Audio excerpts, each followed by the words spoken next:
Welcome to the winners academy. ഇന്ന് നമ്മൾ ഇംഗ്ലീഷിൽ ഡിസ്കസ് ചെയ്യുന്നത് ചാപ്റ്റർ 16 റീഡിംഗ് വിത്ത് അണ്ടർസ്റ്റാൻഡിംഗ്. എന്താണ് പരീക്ഷാ സമ്മർദ്ദം? പരീക്ഷാ സമ്മർദ്ദം എന്നത് വിദ്യാർത്ഥികൾക്ക് മാത്രമല്ല, അവരുടെ മാതാപിതാക്കൾക്കും അധ്യാപകർക്കും ബാധിക്കുന്ന ഒരു സാധാരണ പ്രശ്നമാണ്. സ്ട്രെസ് എപ്പോഴും മോശമല്ല. ചെറിയ തോതിലുള്ള സമ്മർദ്ദം നമ്മളെ കൂടുതൽ കഠിനാധ്വാനം ചെയ്യാനും ശ്രദ്ധ കേന്ദ്രീകരിക്കാനും പ്രേരിപ്പിക്കുന്നു.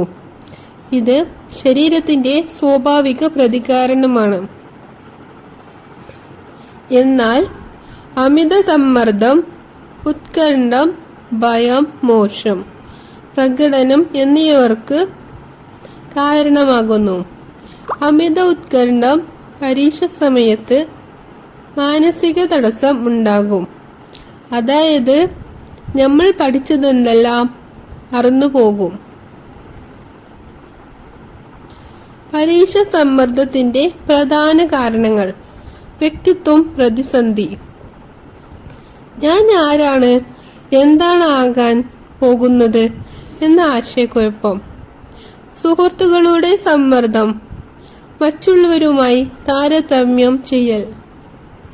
മാതാപിതാക്കളുടെയും അധ്യാപകരുടെയും പ്രതീക്ഷകൾ. ഉയർന്ന മാർക്ക് വാങ്ങണമെന്ന സമ്മർദ്ദം.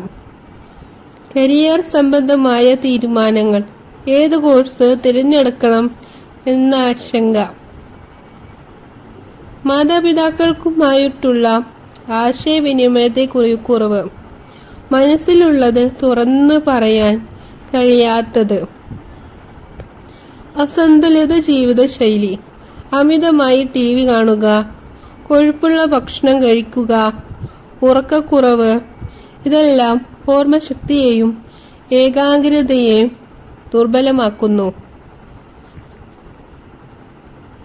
സമ്മർദ്ദം ശരീരത്തിലും മനസ്സിലും ഉണ്ടാകുന്ന ഫലങ്ങൾ: പഠിക്കാൻ ഇരിക്കുമ്പോൾ മനസ്സ് അലയുന്നു. ഓർമ്മക്കുറവ്, പഠിച്ചതെല്ലാം പരീക്ഷ ഹാളിൽ മറന്നുപോകുന്നു. ആരോഗ്യ പ്രശ്നങ്ങൾ: തലവേദന, ക്ഷീണം, ഉത്കണ്ഠം. സമ്മർദ്ദം കുറയ്ക്കാനുള്ള പ്രായോഗിക മാർഗങ്ങൾ: പാഠം നിർദ്ദേശിക്കുന്നത് സന്തുലിതമായ ഒരു സമീപനമാണ്. ആരോഗ്യമായ ജീവിതശൈലി: ശരിയായ പോഷകാഹാരം, ആരോഗ്യകരമായ ഭക്ഷണം കഴിക്കുക. ആവശ്യത്തിന് ഉറക്കം വേണം. ദിവസം 7 മുതൽ 8 മണിക്കൂർ വരെ ഉറങ്ങണം. ഇത് തലച്ചോറിന്റെ പ്രവർത്തനത്തിനും ഓർമ്മ നിലനിർത്തുന്നതിനും അത്യാവശ്യമാണ്. ശുദ്ധമായ വായു ശ്വസിക്കുക. ടൈം മാനേജ്മെന്റ്, സമയക്രമീകരണം വേണം. പഠിക്കാനുള്ള സമയം, പ്രധാനപ്പെട്ടത്, അത്ര പ്രധാനമല്ലാത്തത്, ദിനചര്യ എന്നിങ്ങനെ തിരിക്കുക. എല്ലാം ഓരോ സമയത്ത് ചെയ്യാൻ നോക്കരുത്.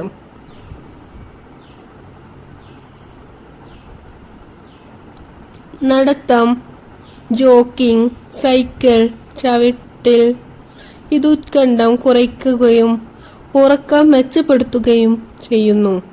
ഹോബികൾ: വായന, പെയിന്റിംഗ്, സംഗീതം പോലെയുള്ള ഹോബികൾ വിശ്രമം നൽകുകയും ആത്മവിശ്വാസം വർദ്ധിപ്പിക്കുകയും ചെയ്യുന്നു.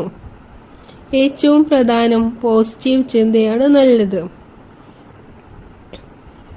പരാജയം ജീവിതത്തിന്റെ അവസാനമല്ല.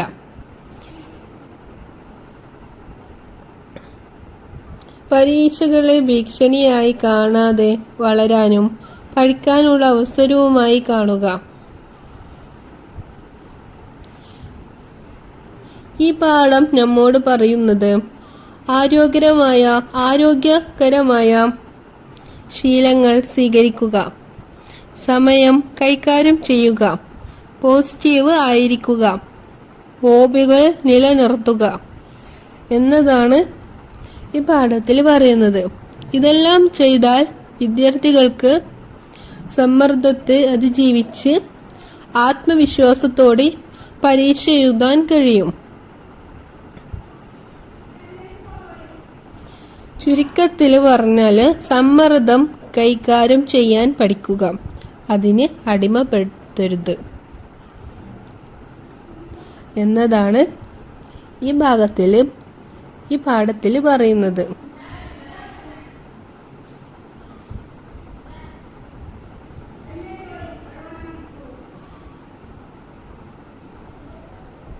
Thank you.